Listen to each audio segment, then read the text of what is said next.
किंवा जी अजितदादांच्या निधनानंतर जी पोकळी तयार झाली त्या पोकळी भरण्याचं काम आणि भाजप वाढवण्याचं काम हे चंद्रकांतदादा पाटील यांच्याकडे दिल्याची माहिती आहे. तर चंद्रकांत पाटील यांनी पश्चिम महाराष्ट्रामध्ये खूप काम केलेलं आहे. त्यांनी यापूर्वी महसूल मंत्रीपद असेल, सार्वजनिक बांधकाम मंत्री असेल आणि आता ते उच्च शिक्षण मंत्री आहेत. त्यांनी काम केलं आणि त्यांनी विद्यार्थी परिषदेच्या दशेपासून पश्चिम महाराष्ट्रामध्ये काम केलेलं आहे. एक साध्या गिरणी कामगाराचा मुलगा असून त्यामुळे त्यांना खालच्या लोकांच्या प्रश्नांची, सगळ्या समस्यांची जाण आहे. त्यामुळं त्यांनी एक अतिशय लो प्रोफाईल राहून जे काम केलेलं आहे पश्चिम महाराष्ट्रामध्ये आणि सगळीकडं, तर त्याबद्दलचा पुन्हा एकदा त्यांना रिवाईव्ह करण्याची संधी देवेंद्र फडणवीस देतात अशी परिस्थिती आहे. तर चंद्रकांत पाटील यांनी पश्चिम महाराष्ट्रामध्ये खूप काम केलेलं आहे. त्यांनी यापूर्वी महसूल मंत्रीपद असेल, सार्वजनिक बांधकाम मंत्री असेल आणि आता ते उच्च शिक्षण मंत्री आहेत. त्यांनी काम केलं आणि त्यांनी विद्यार्थी परिषदेच्या दशेपासून पश्चिम महाराष्ट्रामध्ये काम केलेलं आहे. एक साध्या गिरणी कामगाराचा मुलगा असून त्यामुळे त्यांना खालच्या लोकांच्या प्रश्नांची, सगळ्या समस्यांची जाण आहे. त्यामुळं त्यांनी एक अतिशय लो प्रोफाईल राहून जे काम केलेलं आहे पश्चिम महाराष्ट्रामध्ये आणि सगळीकडं, तर त्याबद्दलचा पुन्हा एकदा त्यांना रिवाईव्ह करण्याची संधी देवेंद्र फडणवीस देतात अशी परिस्थिती आहे.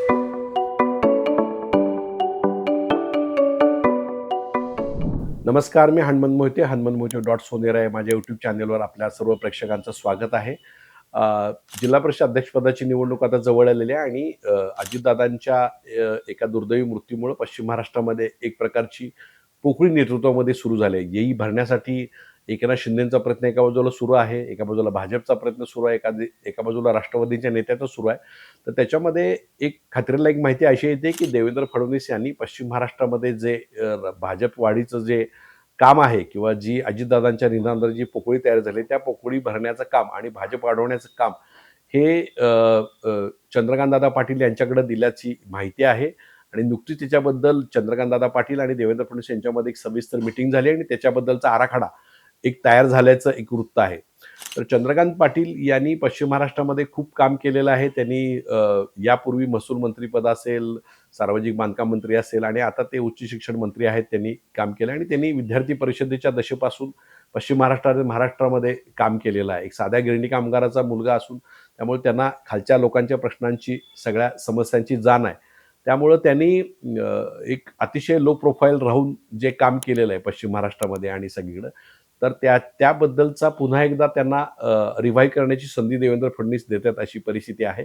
आपण जर बघितलं तर पश्चिम महाराष्ट्रामध्ये सहकारी संस्थांचं जाळं मोठं आहे. शिक्षण संस्था मोठ्या प्रमाणात आहेत. कृषी संघटन किंवा कृषी उद्योगांचं जाळं मोठ्या प्रमाणात आहे.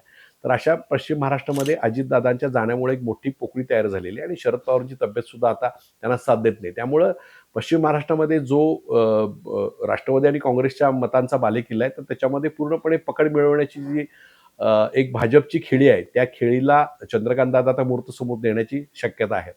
अर्थात आपल्याला माहिती आहे की भाजपला स्वबळावर सत्ता 2029 मध्ये सत्ता हवी आहे आणि त्यासाठी भाजपचं 100% भाजपचं एक स्वप्न आहे.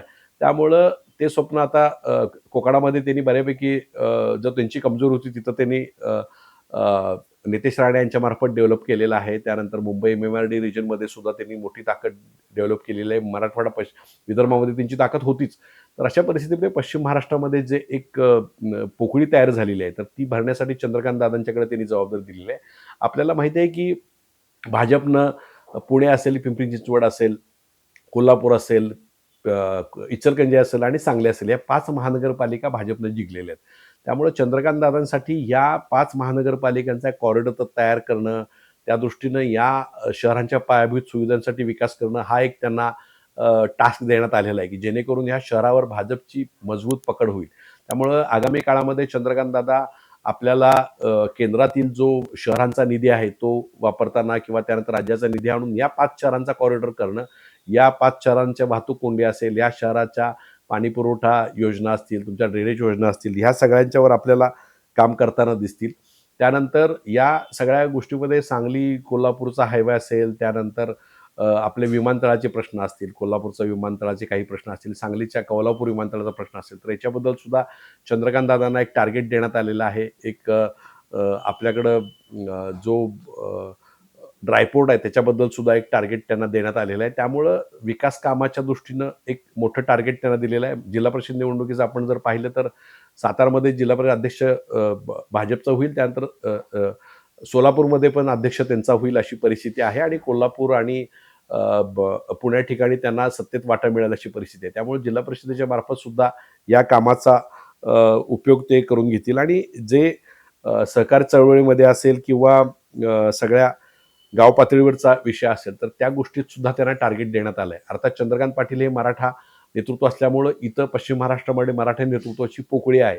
त्यामुळं जे त्यांच्याकडे जे नेते आता आलेले आहेत, म्हणजे एका बाजूला शिवेंद्रराजे भोसले असतील, दुसऱ्या बाजूला अतुल भोसले असतील, त्यानंतर इकडं धनंजय महाडिक असतील, तर या सर्व नेत्यांना घेऊन एक पश्चिम महाराष्ट्रामध्ये मराठा आणि ओबीसीचं कॉम्बिनेशन करणं, या प्रकारचे एक मजबूत वोट बँक करणं. कारण आपल्याला माहिती आहे की भाजपला सलग 3 विधानसभा निवडणुकीमध्ये 28% मतदान पडलेलं आहे. त्यांना जर पूर्ण 100% भाजप करायचं असेल तर 40% पर्यंत हा मताचा जनाधार वाढला पाहिजे. त्यामुळं पश्चिम महाराष्ट्रामध्ये हा जनाधार वाढवण्याची जबाबदारी चंद्रकांतदादांच्या पाटील यांच्याकडे दिली आहे. त्यामुळे आगामी काळामध्ये ही पोकळी चंद्रकांतदादा कशी भरून काढतात, नेमकं कुठल्या प्रकारे संपर्क यंत्रणा वाढवतात, त्यांनी पुण्यामध्ये ज्या पद्धतीने सामाजिक सेवांचं जाळं विणलेलं आहे, तशा प्रकारचं जाळं ते पश्चिम महाराष्ट्रात विणतात का?